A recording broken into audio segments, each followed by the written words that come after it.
Hi guys, අපි කලින් video වලින් arm muscle සහ chest muscle ගැන කතා කළා. අපි මේ වීඩියෝ එකෙන් shoulder muscle ගැන කතා කරමු.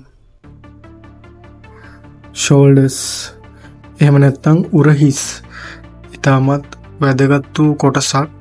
ඒ මොකද කියලා කිව්වොත් body එකේ තිබෙන frame එක එහෙම නැත්නම් ශරීර සැකිල්ල ලබා දීමට වැඩි වශයෙන්ම දායක වන්නේ මේ shoulders කිව්වොත් මා නිවැරදි.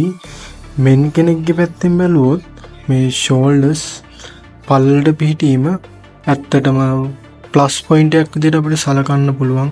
ඒ මොකද කිව්වොත් කියන්නේ මේ shoulders පල්ලට පිහිටීමෙන් body එකේ V shape එක වඩාත් හොඳින් ඉස්මතු වෙලා පේනවා. ලේඩි කෙනෙක්ගේ පැත්තෙන් බැලුවත් මේ shoulders කියලා කියන්නේ ඉතාමත්ම වැදගත් වූ කොටසක්. එහෙනම් අපි බලමු shoulders වල muscle පිහිටීම කොහොමද කියලා.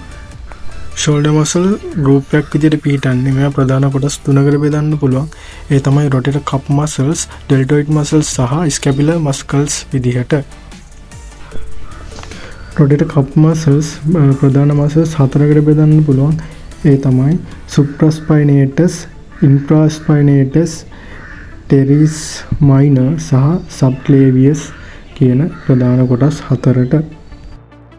ඒ වගේම deltoid muscles සමන්විත වන්නේ ප්‍රධාන කොටස් තුනකින්. ඒ කියන්නේ ප්‍රධාන heads තුනකින් තමයි සමන්විත වන්නේ.